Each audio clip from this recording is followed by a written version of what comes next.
Hello student, good morning to all of you. कैसे हो आप लोग? ठीक है बेटा, आज हम बात करेंगे कूलम्स लॉ का। अपना एक केस रह गया था और इलेक्ट्रिक फील्ड में कुछ बचा हुआ था, उसको आज हम कवर अप करेंगे बेटा। आज अपने पास शुरू होता है क्या, vector form of Coulomb's law. ठीक है, कूलम्स लॉ आपने पढ़ा हुआ है। ठीक है, तो उसका हमने आपको लिमिटेशन बताया हुआ था, उसकी प्रॉपर्टी बताई हुई थी और उसमें मैं आपको बताया था it Newton's third law is valid in the Coulomb's law. ठीक है ना, क्लियर? तो यही हम बात करते हैं क्या, अपन ने दो चार्ज लिए हुए हैं। This is charge q1, this is charge q2 and this is distance between the both charges. r is the distance between the both charges. ठीक है, एंड f21, ठीक है, f21 यहाँ पे डायरेक्शन के साथ में लेंगे। ठीक है, और यहाँ पे भी डायरेक्शन साथ में लेंगे। ठीक है, तो this is the f21 is the this force on 2 due to the charge 1. Okay, F21 is the force on 2 due to the charge q1 and F12 is the force on 1 due to charge q2. Okay, ठीक है। तो अब यहाँ हम बात करते हैं क्या, कूलम्स लॉ अगर यूज करते हैं तो सिंपल आपने पढ़ा होगा F is equal to 1/4 pi epsilon naught q1 q2 upon r square. ठीक है, अब इसको अपन लोग वेक्टर फॉर्म में लेके आते हैं। ठीक है ना, क्लियर? ओके, तो यहां हम बात करते हैं, यहाँ पे एक डायरेक्शन लेंगे। ठीक है, एक डायरेक्शन अपने पास ये आ जाएगा, दिस इज द r12। इसको अपन लोग बोल सकते हैं क्या, r12 का है, मतलब एक से इस ये जो r12 क्या है, this direction along the q2, मतलब इस फोर्स के लिए ये जो फोर्स है ना, इस ये किधर लग रहा है, ऐसे लग रहा है। ठीक है, तो अपन लोग जो यूज करेंगे ये यूज करेंगे। सिमिलरली आप इसके लिए जो यूज करोगे, this is the r cap 21, 2 से लेके q। ठीक है, this is the unit vector in the direction of, okay, from q2 अभी बता रहे हैं। ठीक है, तो अपने पास जो बेटा r12 है, this is the unit vector in the direction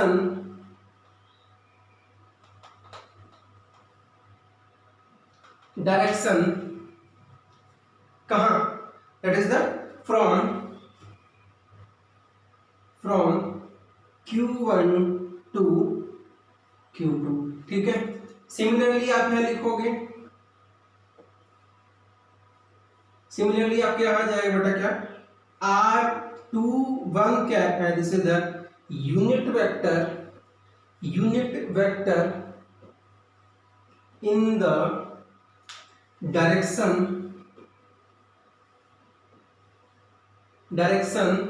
from q2 से लेके q1 की। ठीक है, ओके, अब हम बात करते हैं। ठीक है बेटा, हम बात कर रहे हैं क्या, f21, this is the force on 2 due to 1, तो ये कितना आ जाएगा। ठीक है, ये आपके पास निकल के आएगा, this is the 1/4 pi epsilon naught q1 q2 upon r square. बेटा f12 किधर से किधर चल रहा है, 1 से 2 की ओर, तो we will use the r cap 21। ठीक है, किधर की ओर है, अलोंग द दिस वन। ठीक है, क्लियर? ओके, सिमिलर इसको फिर आप सिमिलरली आप निकालोगे, सिमिलरली ये f12 निकल के आ जाएगा 1/4 पाई एप्सिलॉन नॉट। ठीक है, और ये q1 q2 upon r square, और ये जाएगा r कैप 21। f12 क्या है, ये है, इधर लग रहा है। ठीक है, ओके, तो ये आपके पास दो फोर्स निकल के आ गए जो इसमें सिस्टम पे लग रहे हैं। ठीक है, बट आपने वेक्टर पढ़ा हुआ है। ठीक है, क्लियर? तो वेक्टर आपने पढ़ा हुआ है, वी नो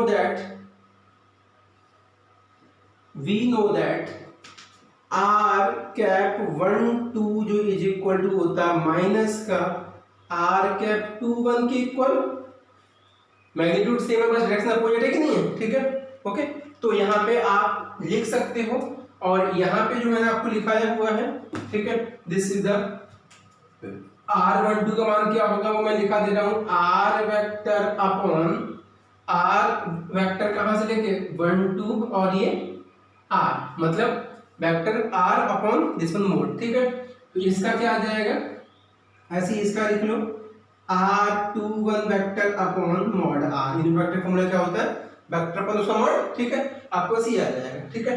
तो इसको बेटा हम लोग यहाँ पे यूज करेंगे, ठीक है, क्लियर। और यहाँ पे अगर हम इसको किसी ए में पुट कर देते हैं तो आपके पास क्या निकलता है, मतलब r12 की जगह r2 की जगह क्या पुट कर दें, माइनस r12, ठीक है। तो यहां से क्या आ जाएगा, हेंस f12 जो होगा माइनस का f21, ठीक है। तो this is the Newton's third law, आपने पढ़ा हुआ है, ठीक है। तो this is the vector form of the Coulomb's law, ठीक है। यहां से हमको एक बात समझ में आती है, ठीक है, वेक्टर फॉर्म से हम लोग ये बात जानते हैं कि न्यूटन्स लॉ जो होता है वैलिड होता है किसमें, कूलम्स लॉ के अंदर, ठीक है ना, क्लियर। तो ये हमने छोड़ दिया था, अब हम इसके कुछ क्वेश्चन बताएंगे बाद में, ठीक है। सिमिलरली हमको क्या करना है, क्या कहते हैं उसका, इलेक्ट्रिक फील्ड का भी हम लोग क्या करेंगे, इसका डेरिवेशन भी करेंगे, इसका वेक्टर फॉर्म कैसे निकालेंगे, ठीक है ना। इसको नोट कर लो बेटा, चलिए नोट करो इसको जल्दी से।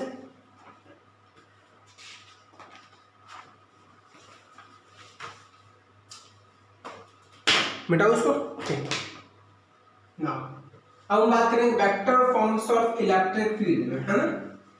अब इसी से हम बात करेंगे इलेक्ट्रिक फील्ड इंटेंसिटी का वेक्टर फॉर्म निकालेंगे, वो कैसे आएगा निकल के, ठीक है, ओके।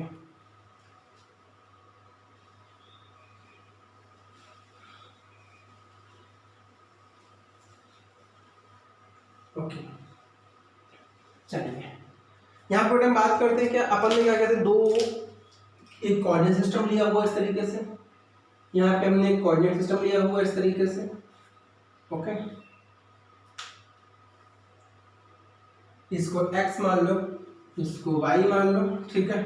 इसके बाद फिर हम बात करते हैं क्या, और ये अपना ओरिजिन है, दिस इज द ओरिजिन, इसको आप जानते ही हो, ठीक है।